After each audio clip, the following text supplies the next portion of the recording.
On est le 26, bienvenue en prenant votre café. Comment ça va aujourd'hui? Avez-vous écouté I Am Céline? C'est disponible? On va jaser de ça, on peut pas écouter encore. Payage urbain à New York, ça vient de tomber à l'eau.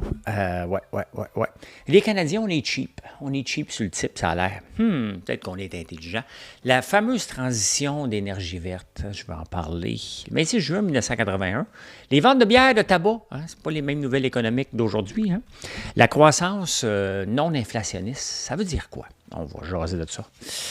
Il va y avoir une consultation sur les autos électriques. Oui. Pendant ce temps-là, des employés de la ville jouent à la corde à danser. Combien coûte une automobile? Et Justin Timberlake, c'était pas fait reconnu, mais il y avait eu un avertissement avant de se faire prendre en boisson.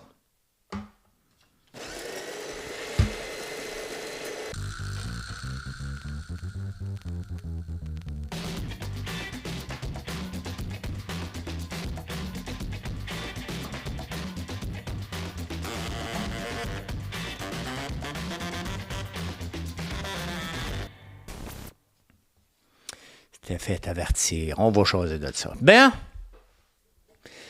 payage urbain. Hey, Valérie Plante prenait des notes. OK, combien ça va coûter? Parce qu'à New York, il avait pensé faire un payage urbain. Je sais bien qu'il avait pensé parce qu'il avait mis toutes les technologies, des caméras partout. Quand tu rentrais sur l'île de Manhattan, ça coûtait entre 15 et 20. C'était supposé coûter entre 15 et 36 piastres. Puis faire comme Londres et Stockholm. New York n'est pas Londres, n'est pas Stockholm. On n'a pas le même style de vie, on n'a pas le même transport en commun. On n'a pas la même chose ici en Amérique du Nord qu'en Europe. Et là, j'oublie c'est quoi son rôle, mais d'être mairesse ou il n'y a pas de mairesse à New York. Sénatrice de l'État de New York a décidé no way qu'on va faire ça. On arrête ça tout de suite au complet. Parce qu'elle a dit que ça va impacter pas mal plus qu'on pense les familles pauvres. Bon, c'est sûr que si tu n'as pas trop d'argent, tu ne vas pas travailler en auto à New York. Là. C'est un peu faux, mais on est dans la culture de l'automobile en Amérique du Nord. Tout est drivé par l'automobile. On peut le voir juste l'argent qu'on met dans pour l'aide à tous les grands constructeurs. On est une culture automobile, donc juste mettre des bâtons dans les roues. L'affaire, c'est que ça va breaker à peu près tout le monde. Parce que ça aurait été un beau tremplin, puis un beau musée, une université de c'est quoi les impacts? Est-ce que ça réduit vraiment? Est-ce qu'on peut aller chercher de la nouvelle argent? Parce que c'est ça qu'on veut.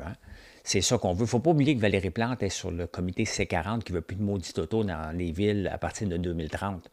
Fait que c'est sûr qu'elle, il faut la sacrer dehors puis ça presse avant qu'elle fasse ça. Là, de toute façon, rentrer au centre-ville de Montréal, c'est déjà une aventure.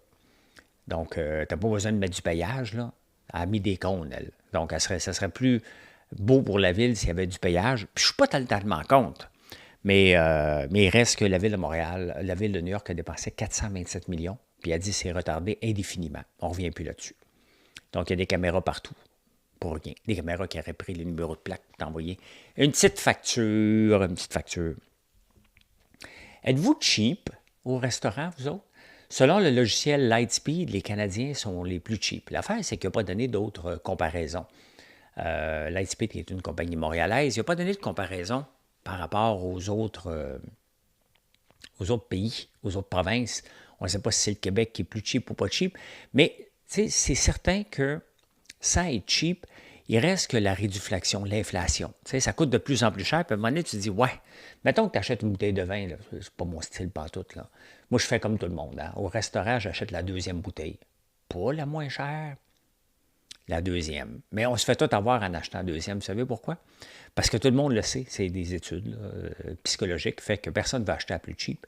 Donc, on achète la deuxième. La deuxième est plus rentable pour le restaurateur parce que c'est souvent des vins d'importation privée qui n'ont pas de comparaison, entre autres. Donc, ils sont pas fous. Ils savent qu'on ne va pas avoir de cheapo. Là. Et ça a l'air qu'on donnerait même moins de types si ce n'était pas de se faire traiter de cheap, justement, ou pas avoir de l'air radin. On ne veut pas en donner. On trouve que ça coûte trop cher, que le service n'est pas si excellent que ça. Donc, là, je ne parle pas de moi, là. Je parle. Moi, je suis obligé d'en donner parce que vous allez l'écrire, il est assez cheap. Fait que j'en donne pour pas être sur les réseaux sociaux. Ben, des fois, j'en donnerai pas. Je reviens ici, j'ai 57 ans maintenant. Oui, 57. On choisit nos batailles. Tu sais. Pas pour 3 piastres, je veux pas me battre. Tu sais. Je veux pas avoir. François Lambert, il est cheap, il donne rien. Ça peut arriver que je donne rien. Ça fait longtemps. Il faut vraiment que j'aie un service de marde. Là. La transition de l'énergie verte. Hein? À chaque fois qu'on a remplacé d'énergie dans le monde, avant on était au bois. On a changé pour le charbon, hein, plus efficace que le bois. D'ailleurs, le bois qui se rapproche le plus du charbon, c'est l'ostrier. Le bois dur qu'on sert, entre autres, pour faire des traîneaux à chiens, entre autres, et des cannes. Donc, l'ostrier, c'est un bois que j'adore, que j'utilise la nuit dans ma fournaise parce qu'elle dégage énormément de chaleur. Donc, on a parti du bois. On est allé vers le charbon. On a découvert le pétrole. Et tout ça était efficace, de plus en plus efficace. Hein? Et là, après ça, on dit, oh, palais, tout ça pollue. Donc, maintenant, il va falloir remplacer. Et on a remplacé, bien entendu, par du solaire puis du éolien. Il y en a de plus en plus. Il y en a énormément. Le problème, c'est qu'on ne parle pas de la croissance du pétrole qui continue. Regardez les sables bitumineux en Alberta, on prévoit une croissance de 17 d'ici 2035, alors qu'on n'est plus supposé avoir d'auto électriques en vente. Il va en rester des autos à gaz, je veux dire, en vente. Donc, il va y rester sur le... Mais on n'est pas à veille de diminuer. À chaque fois qu'on a augmenté, on a aussi augmenté le pétrole dans une proportion plus grande. Et pourtant, on a dépensé 2000 milliards l'année passée seulement dans la transition verte. Le problème avec le solaire puis l'éolien, comparativement au reste, bien, le charbon, lorsque tu l'as, hein, et le pétrole, ta réserve, elle est avant. Tu l'as, ta réserve. Tu l'as là. Tu en as besoin, tu l'utilises et tu n'as pas besoin de stocker après. Le problème avec l'éolien, c'est que c'est plus cher et pas stable. C'est pas prévisible. On ne peut pas le savoir si demain, on va en avoir autant qu'aujourd'hui. Regardez, on a eu un week-end pluvieux au Québec. Est-ce qu'on aurait eu beaucoup d'énergie solaire? La réponse est non. Est-ce qu'on aurait eu beaucoup d'énergie éolienne? Il a vanté une couple de places. Donc, avoir seulement un n'est peut-être pas bénéfique, mais il reste que tu n'as pas de stockage avant et tu n'as pas de stockage après. Donc, tu dois rajouter des fonds supplémentaires pour rajouter des batteries pour stocker. Les batteries ne sont pas non plus... ça prend des métaux rares, ça prend du lithium. Donc, il y a un coût énorme pour arriver à très peu de gains, finalement, au point de vue pollution, au point de vue... mais le greenwashing, d'ailleurs, il y a un nouveau projet de loi, je pense que c'est le C-159, que les compagnies utilisaient beaucoup de greenwashing. Là, maintenant, il faut qu'ils prouvent avant de l'écrire qu'ils font du bien pour la planète. Donc, toutes les compagnies d'Alberta ont fait le ménage de leur site web. Mais on n'est pas sorti du bois. Je ne dis pas ça de dire, regarde, il faut laisser tomber. Mais il faut faire un constat à un moment donné que ça coûte extrêmement cher pour ne pas avoir... On sait, pour une fois dans l'évolution de l'utilisation de l'énergie, on fait un recul au point de vue efficacité. Combien de temps qu'on va faire ce recul-là? Je ne sais pas. Je ne suis pas un prévisionniste, sinon je serais trilliardaire.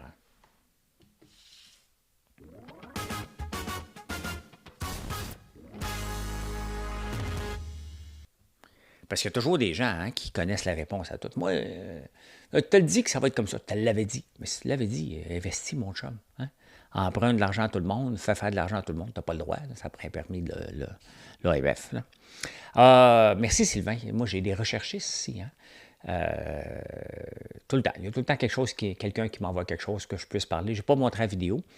Mais il y a quelqu'un sur son balcon qui entendait du bruit en bas. Il dit « Oh, des enfants qui jouent, on va appeler la ville pour faire une plainte empêchée. Ils ont-tu un permis pour jouer à la corde à danser? Hein? » Ben non.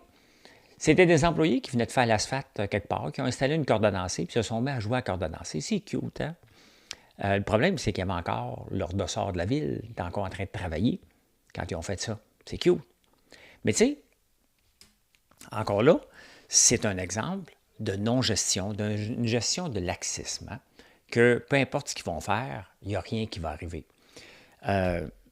J'aime pas me faire dire que je suis méchant puis que je fais peur. Malheureusement, c'est ce que je dégage. Mais je ne suis pas méchant et je ne suis pas épeurant. N'importe où, dans l'entreprise ou dans mes prises de position. Mais on va parler d'entreprise. Cependant, je suis juste. Et moi, ce que j'aime, c'est pas me faire bullshitter. Ce que j'aime, c'est qu'on soit productif. Ce que j'aime, c'est qu'on ait du plaisir, mais pas me faire mentir, pas me faire niaiser. Et puisque je suis quand même assez hands-on, puis que je vois les chiffres, puis je regarde les caméras à l'occasion, je ne regarde pas les caméras pour espionner. Là. Je regarde juste parce qu'une fois de temps en temps, c'est ça que ça sert pour la sécurité.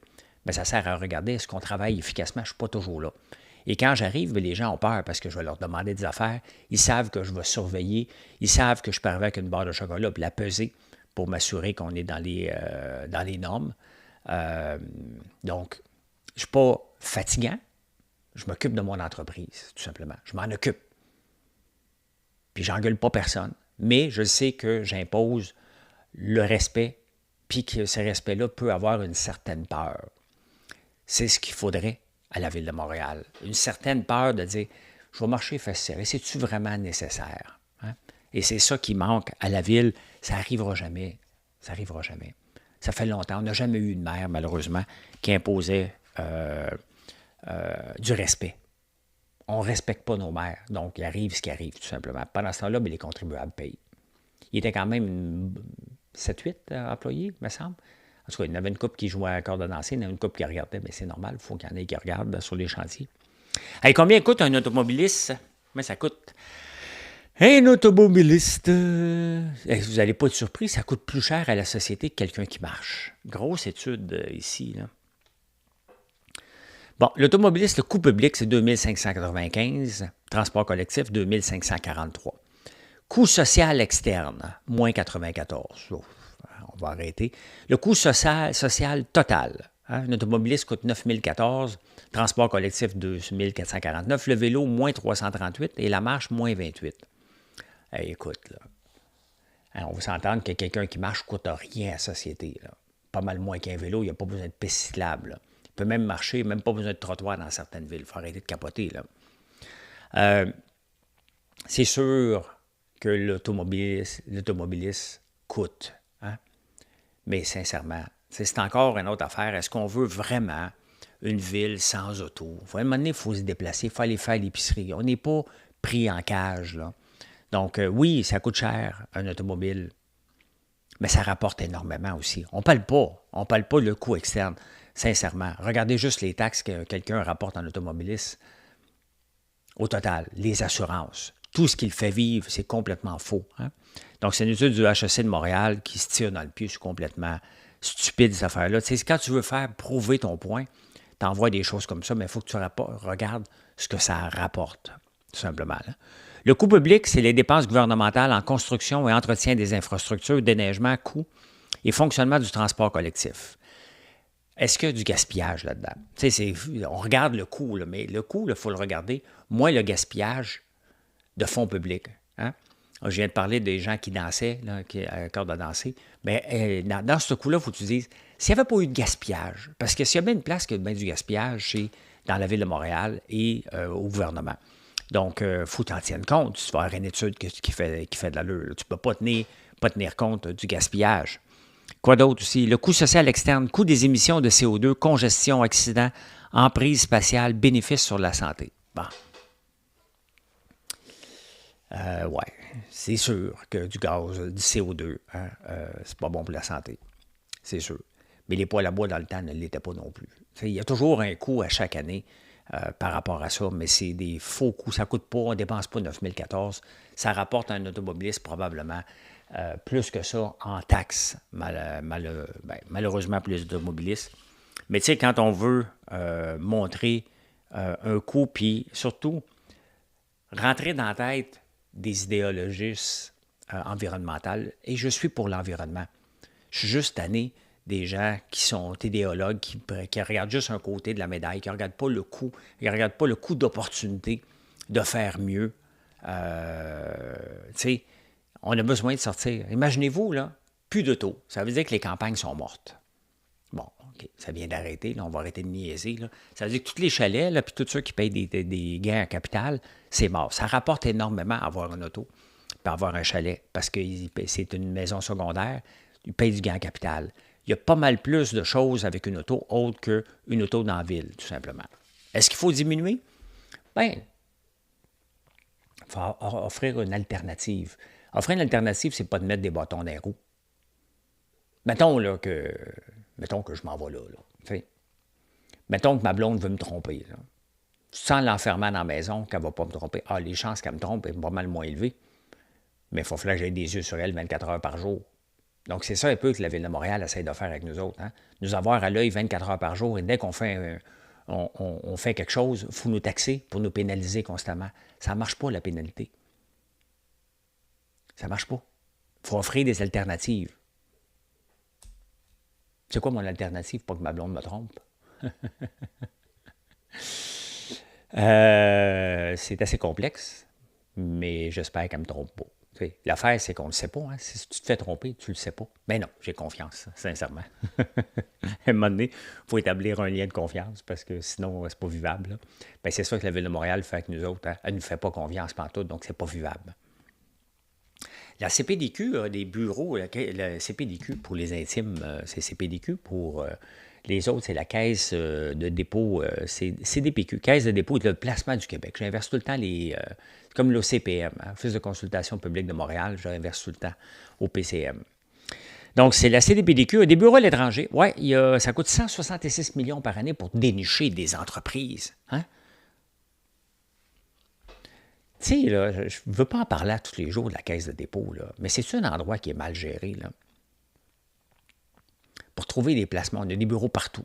166 millions. Un employé de la caisse de dépôt à l'extérieur du pays coûte 575 000 $ de salaire par année. Moi, je pense, là, il y a des fois, là, je regarde ça, puis j'ai des compétences dans certains domaines. Là, je pense que je vais arrêter de vendre du popcorn de la barbe à papa. C'est soit que je prenne ma retraite ou que je m'en aller faire une free ride dans ces places-là pour être VP quelque part. Là. Je pense que je vais faire plus d'argent à travailler, pas plus. Je ne peux pas travailler plus que là, je travaille tout le temps. Donc, sincèrement, quand je regarde ça, qu'est-ce que la Caisse de dépôt fait avec des bureaux à l'étranger?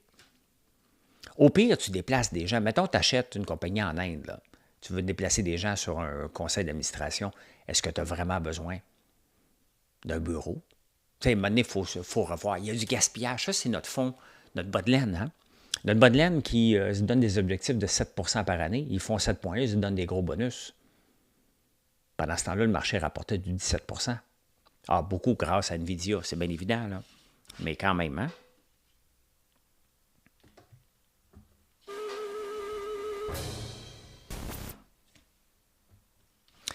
Je vous amène quelque part qui est le 26 juin 1981. On n'est pas à l'âge de Pierre, là. On est en 1981. Très légère hausse du taux d'escompte. Ben, il va passer de 19,07 % à 19,08 %. Ça, c'est le taux d'escompte de la banque. Hein.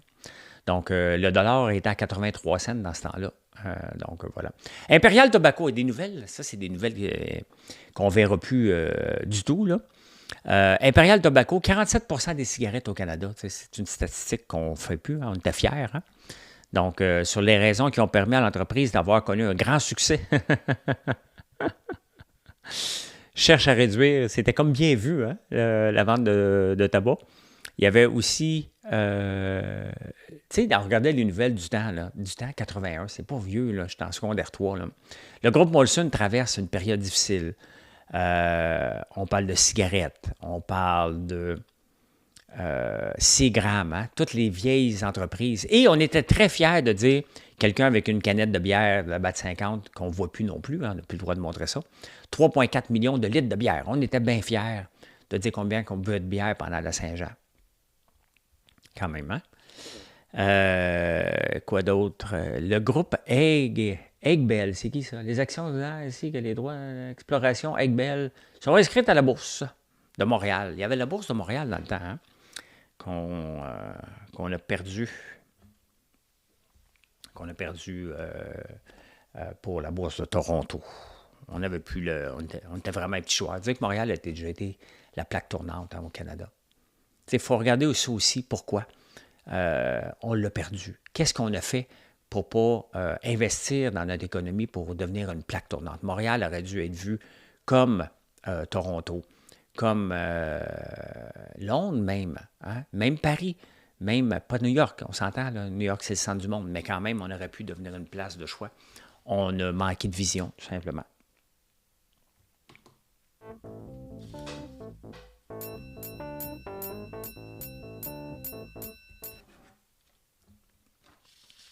Bien, écoutez, le mot en finance en 2024, c'est définitivement le mot productivité.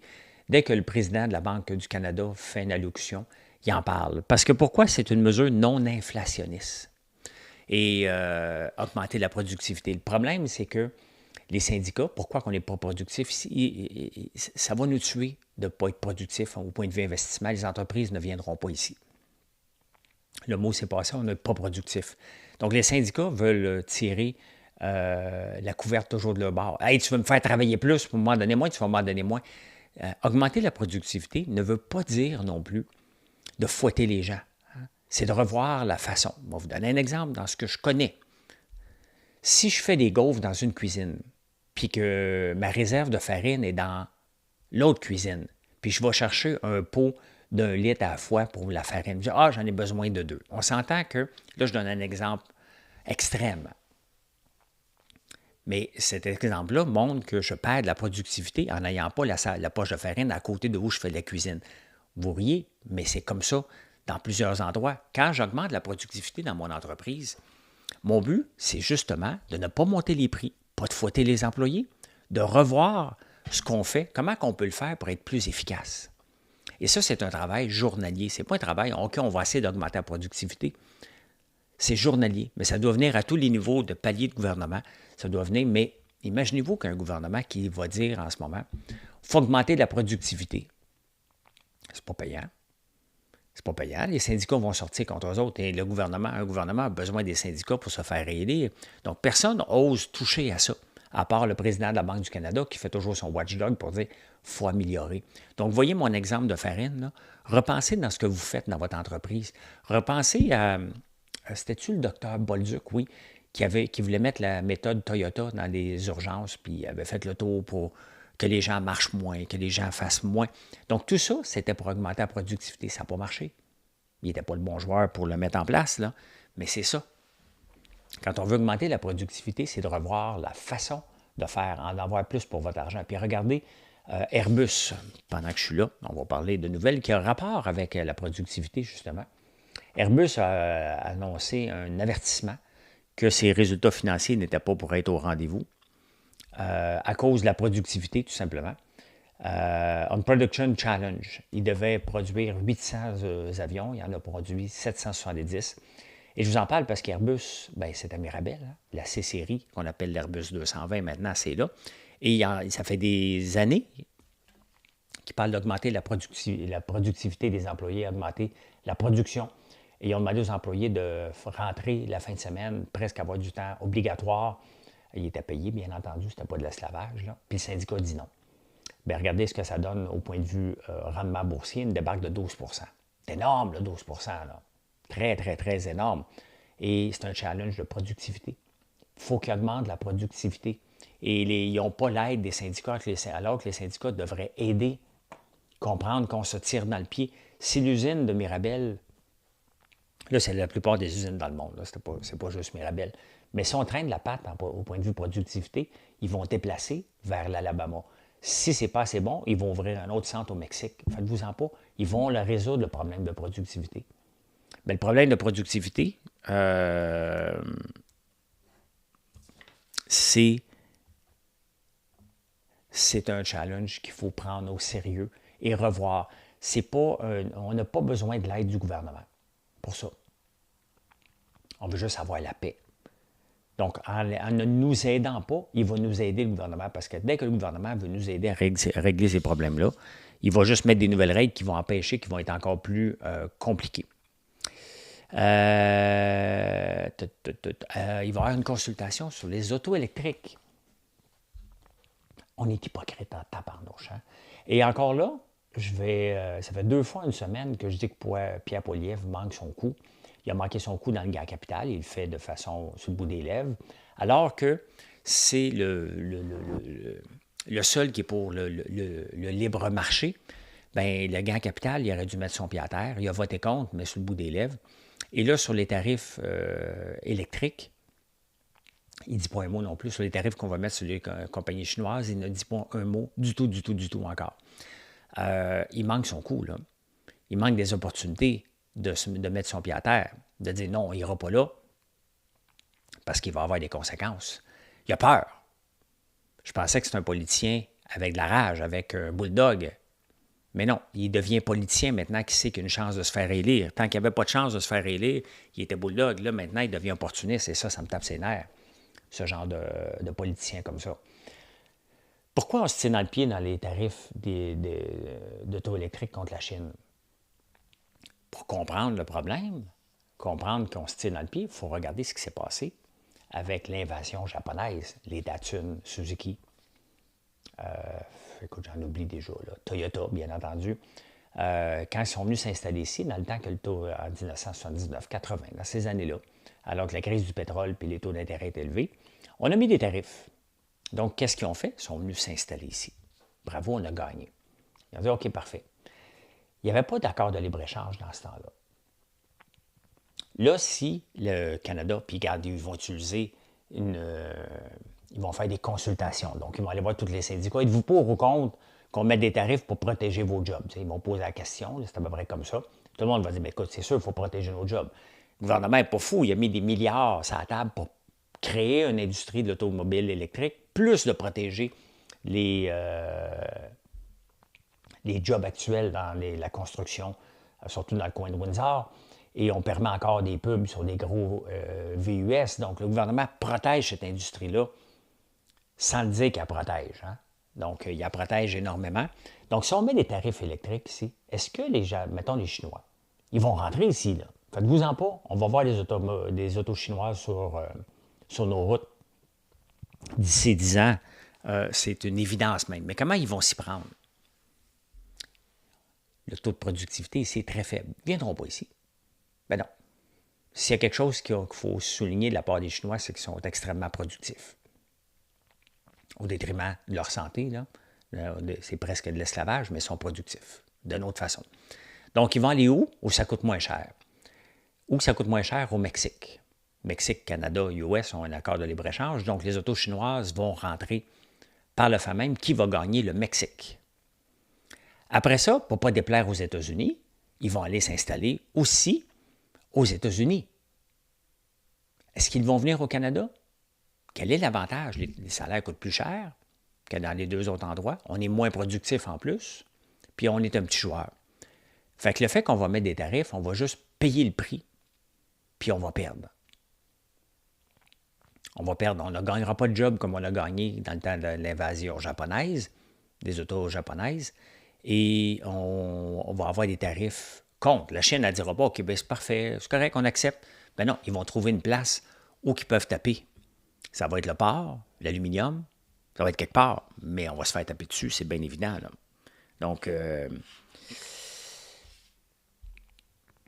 ils disent qu'il faut protéger nos jobs. Bien, c'est ça. Hein? Regardez l'impact de la gestion de l'offre. C'est exactement ce qu'ils font dans l'auto en ce moment. Et qui qu'on paye au point de vue inflationniste? C'est encore nous autres. C'est toujours le contribuable qui finit par payer pour tout ça, là.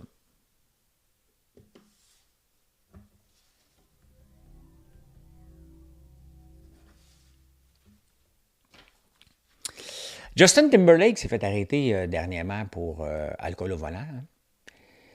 Il a été allé faire son spectacle après, il avait de l'air pas mal stone puis complètement saoul. Il s'était fait arrêter une semaine avant. La police ne l'avait pas reconnu, par contre. Il y avait 2 fois le taux permis d'alcool dans le sang la semaine avant.